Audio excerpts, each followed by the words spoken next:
This coming week, there will be on European televisions everywhere the Eurovision Song Contest. Yay! Sparkles! Of course, I'm doing a review of this and the entire phenomenon while I can't sing a bloody note because I had a doozy of laryngitis. I can't sing at all. You can probably hear it. I don't recommend. Don't do this. No.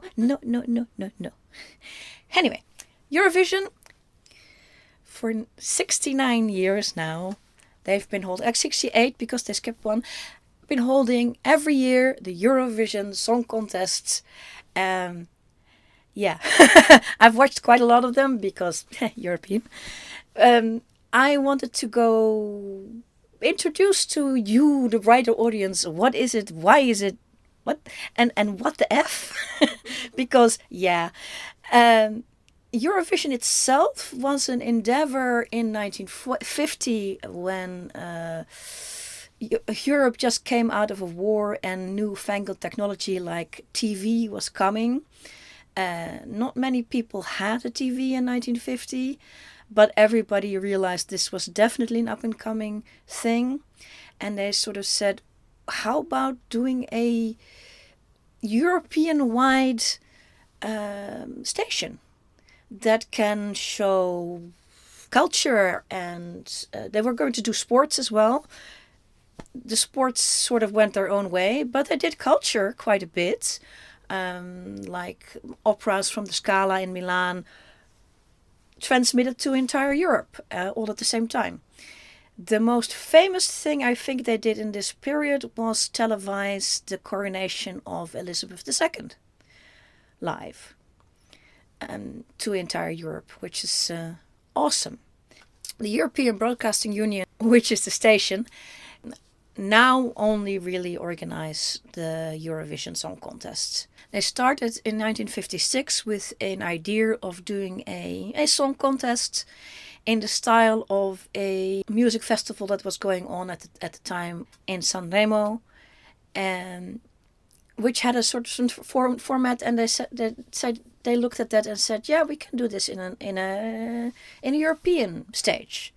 Every country brings in a singer and a original song, which can be played by the orchestra at the events, and then we present it. And there was judging, which was at the time beforehand. They judged beforehand, and then they presented the findings at the end, and somebody was declared a winner.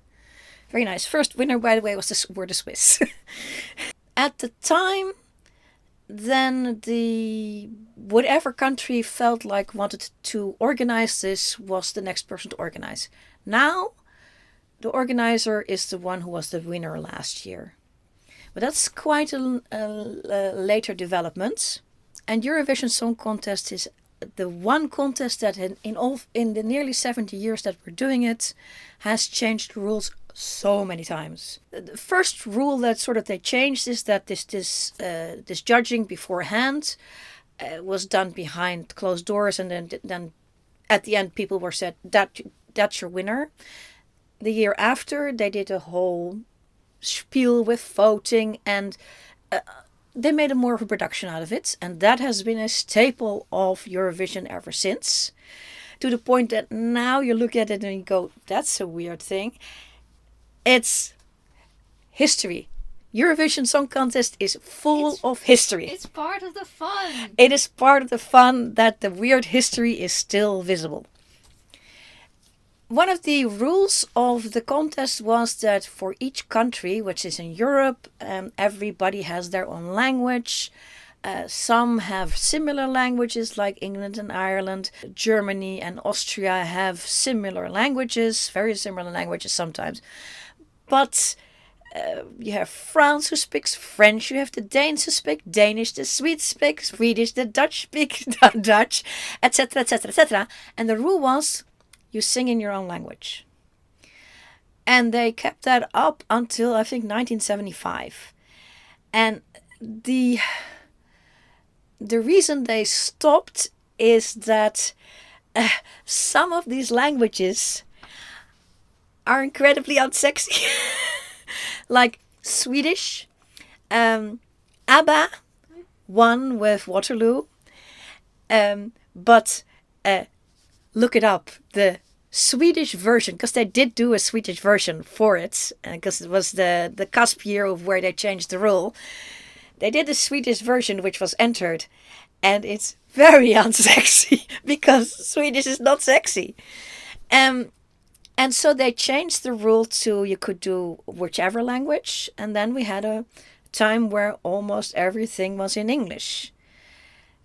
And then after a while, again, people said, no, we want our weird languages. And suddenly we have like Serbia winning in Serbian. And it's awesome. And so we've gone the entire circle of we hated our own languages, and then we started to appreciate the own languages, and then they're starting to win again. The weird, unusual languages are starting to win again, which is, it's in a fashion loop that goes around and round and round. And this contest has been around so long. This fashion loop has gone around and round and round and round. One of the other loops it went, and that was a sort of an accidental loop. Nobody planned this at all. In the 1980s, the venues very slowly started to grow. Every time there was a winner, we got more countries in the 90s. And the venue where this thing was taking place was getting bigger and bigger. And another change of rule, because they had to, is these songs were supposed to be played by the orchestra belonging to the venue. And then with these more modern musics with guitars and whatever, it's very difficult. So what they did was they changed to, you can bring your own music track, but the singing must be live. It is still live to this day. So, and you see somebody go on stage, that's all fake, but the singing, it is live. So if they're singing their heart out and doing that high C, it is effing live, which is absolutely. But that's where the problem started with these bigger venues. A lot of these artists who do Eurovision are not people who are used to a venue that seats 50,000 people. They're maybe used to venues that seat 1,000 people, if they're lucky. And so, like, the Serbian lady comes into a place where they have 50,000 people, or 60. And the tech that comes with it is so different, the modern tech, with monitors of listening to your own sound and sound checks, and there's not enough time because you have 23 acts to go through in a few in set up in a couple of days time and do it for the entire combined Europe, including Australia. And so in the 90s you have a time where every performer is out of tune. It is, if you listen to it back, you go, how could this possibly have won? It won because all the other things that year were out of tune as well. And the judging, which had moved from the 50s and 60s to a panel for each country that sends in their votes, to a televoting where people in the country could vote, which caused some every system caused some problems. And then they went to a combined system of televoting, so people in the country can vote, and a jury system, and they do halfsy, which is what they do now.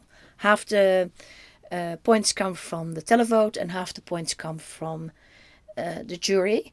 And the jury is prejudged from the studio recording, so it's not the out of tune version.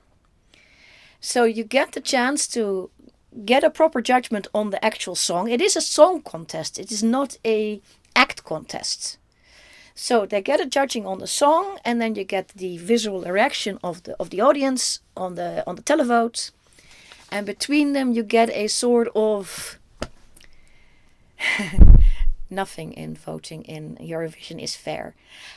But I think over time everybody's come to accept that this is the contest in which unfair voting is a thing.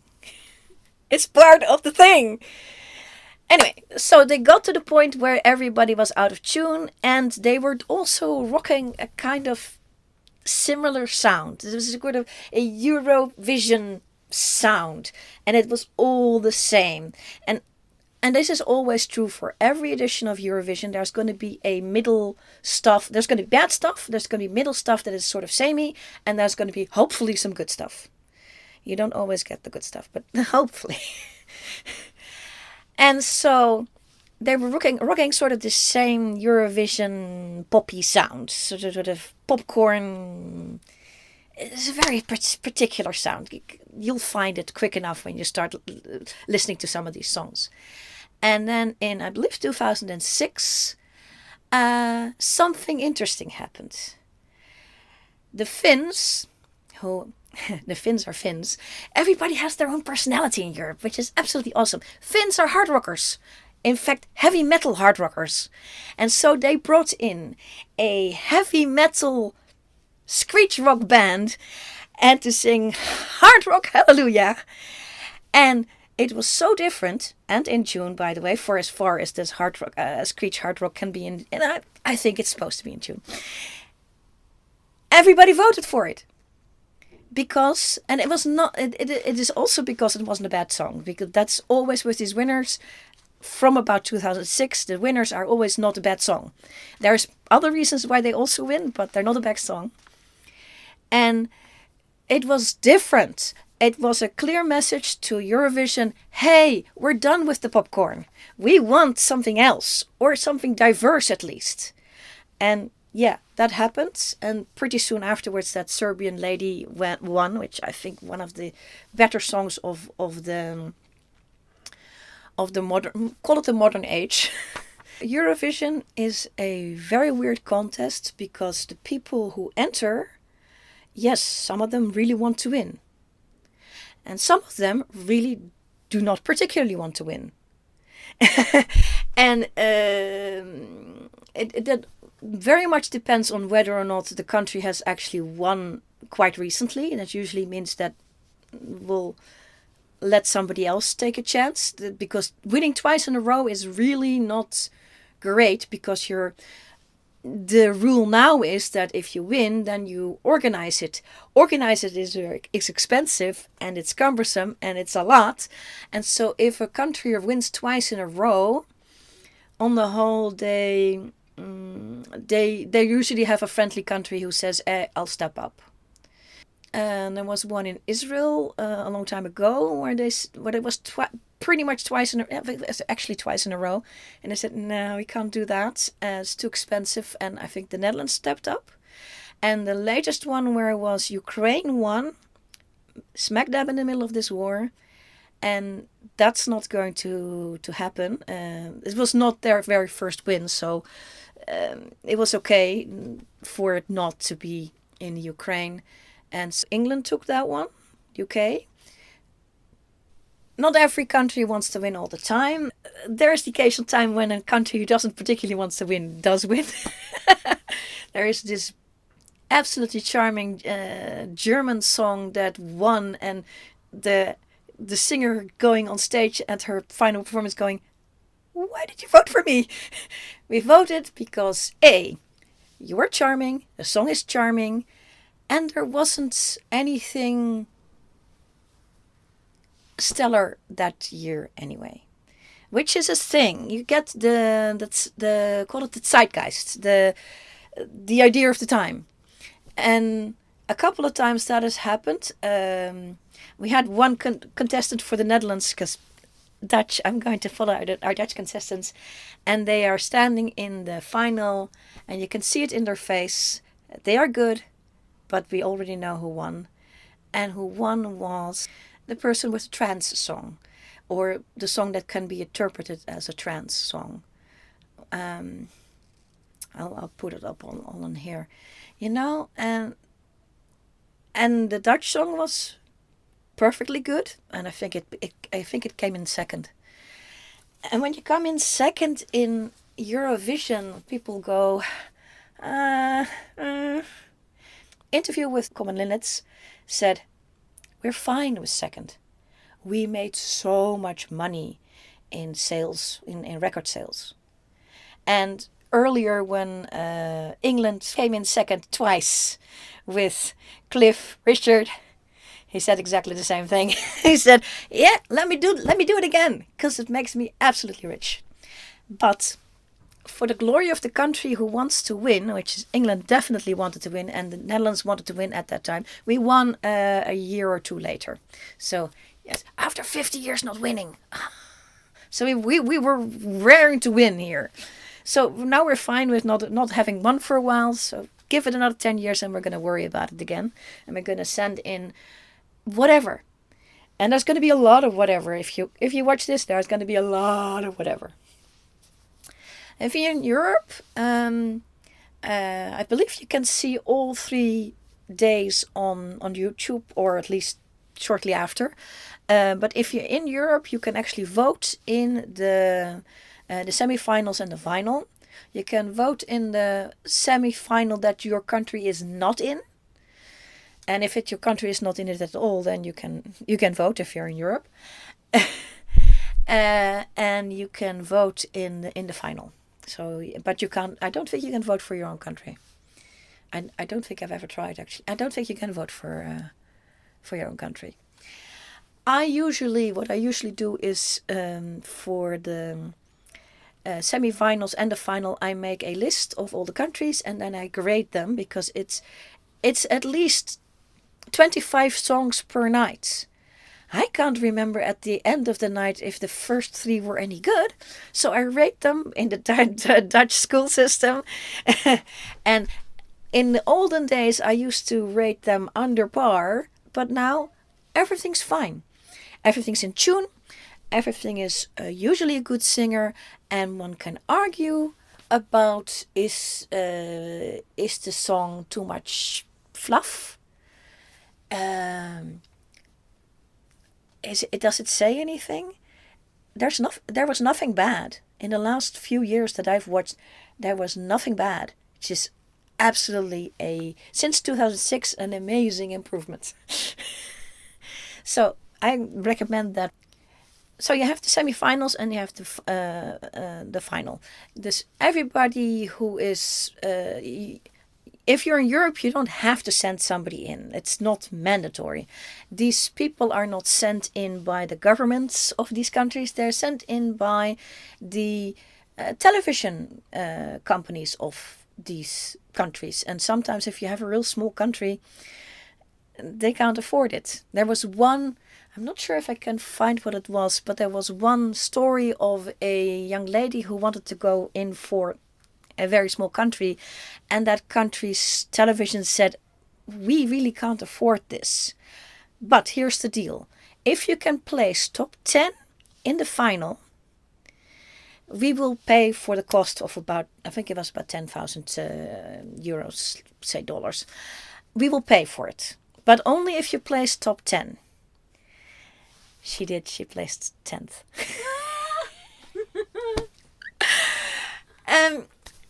That's a win.